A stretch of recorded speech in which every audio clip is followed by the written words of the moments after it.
Hi everyone.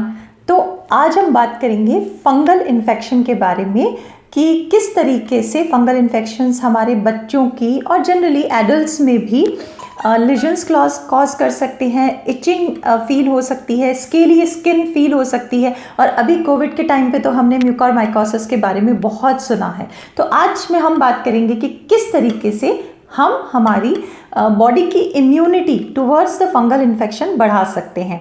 तो देखिए, सबसे इम्पॉर्टेंट चीज़ है वो ये है कि फंगल इन्फेक्शन के लिए कुछ ऐसे रिस्क फैक्टर्स हैं जैसे डायबिटीज़ है, साथ में ओबेसिटी, फिर आपकी क्लाइमेटिक कंडीशन, ह्यूमिड कंडीशन में ये इन्फेक्शन ज़्यादा फैलता है। तो इस वजह से हमें इस टाइम पीरियड पे और ज़्यादा ध्यान देने की ज़रूरत है। उसके बाद अगर आप बहुत ज़्यादा टाइट क्लोथिंग पहनते हैं या वेट क्लोथिंग रहती है, बहुत ज़्यादा स्वेटिंग आती है, तब भी फंगल इन्फेक्शन बढ़ने के चांसेस ज़्यादा हो जाते हैं।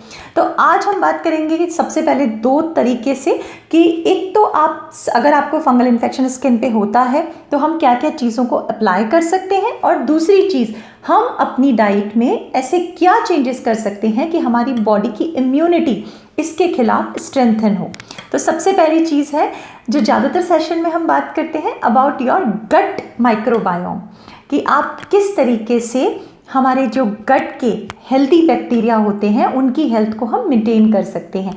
स्पेशली फंगल इन्फेक्शन को लैक्टोबैसिलाई, जो कि बहुत आसानी से कर्ड में मिल जाता है, तो इसके साथ जोड़ा गया है। ये हमारी इम्यूनिटी को स्ट्रेंथन करता है फंगल इन्फेक्शन के अगेंस्ट।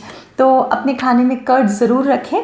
फिर दूसरी चीज़ है vitamin C. Again vitamin C required होता है हमारी स्किन की हेल्थ के लिए और हमारी बॉडी की इम्यूनिटी को एनहांस करने के लिए। तो बस एक चीज़ का ध्यान रखें कि सप्लीमेंट्स पे ना जाते हुए हम हमारी जो डेली डाइट होती है उसके अंदर हम इन चीज़ों को इनकॉर्पोरेट कर सकते हैं।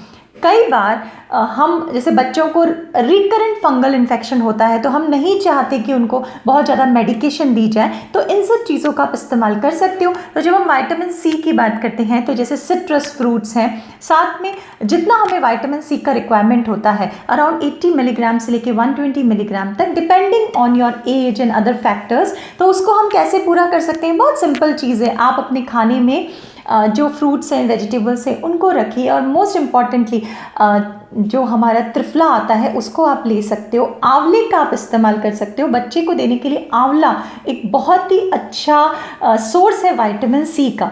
तो इस चीज़ को अपनी डाइट में ज़रूर शामिल करिएगा। उसके बाद जैसे एप्पल साइडर विनेगर है, ये भी आपकी स्किन की हेल्थ के लिए बहुत इंपॉर्टेंट है। तो 30 ml एप्पल साइडर विनेगर 1 गिलास पानी में लेके अगर आप मॉर्निंग में लेते हैं तो यहाँ पे भी आपकी जो स्किन हेल्थ है वो बेटर होती है। कोशिश करें कि जो लाइफस्टाइल मॉडिफिकेशन है उसका हम ध्यान रखें कि अगर इचिंग हो रही है तो उस जगह को आप उस टाइम के लिए मॉइस्चराइज़र आप अप्लाई कर सकते हो। पानी का इंटेक पूरा रखिएगा, क्योंकि स्किन को जब आप हाइड्रेटेड रखते हैं तो जितने भी माइक्रो ऑर्गेनिजम्स हैं उनकी ग्रोथ को आप रोकते हैं। तो इस चीज़ का ज़रूर ध्यान रखिएगा। तो ये तो चीज़ें हो गई हमारी डाइट में। अब हम चलते हैं कि हम टॉपिकल एप्लीकेशन में हम क्या कर सकते हैं। तो एक बहुत ही सिंपल आपको मैं चीज़ बताती हूँ जो आप अपने घर में इस्तेमाल कर सकते हैं। कोकोनट ऑयल जो है वो फंगल इन्फेक्शन में बहुत हेल्प करता है। तो जैसे आपने 50 ml कोकोनट ऑयल ले लिया, आपने ऑरिगेनो ऑयल आपको मिल जाएगा। मैं यहाँ पे डिस्क्रिप्शन में ये सारी चीज़ें भी डाल दूँगी। 15 ml आपने ऑरिगेनो ऑयल ले लिया, 15 ग्राम्स आप इसके अंदर टर्मरिक हल्दी डाल सकते हैं, और साथ में ट्री ऑयल आता है, टी ट्री ऑयल आता है, तो ये भी आप 15 ml इसके अंदर डाल सकते हैं। तो ये जो आपका ऑयल बनेगा इसको हल्का सा आपको वार्म करके जिस एरिया में फंगल इन्फेक्शन है आपको वहाँ पे इसको अप्लाई करना है। तो ये बहुत ही घर की बहुत ईजी रेमेडी है। अगर ये सब करने के बाद भी अगर आपको ऐसा लगता है कि प्रॉब्लम का सॉल्यूशन नहीं हो रहा है, तब आपको जाके अपने डर्मेटोलॉजिस्ट से ज़रूर मिलना चाहिए, क्योंकि दूसरे फैक्टर्स भी हैं। जैसे हमने बात किया, इम्यूनो कॉम्प्रोमाइज स्टेटस हो गई, आपका इम्यून सिस्टम ढंग से काम नहीं कर रहा है, डायबिटीज़ है या कोई और दूसरा प्रॉब्लम है, उसकी वजह से भी इसकी ग्रोथ बढ़ सकती है। तो इन सब चीज़ों का ध्यान रखिएगा। और अगर इससे रिलेटेड आप कुछ भी पूछना चाहते हैं तो यहाँ पर आप ज़रूर कमेंट कर सकते हैं।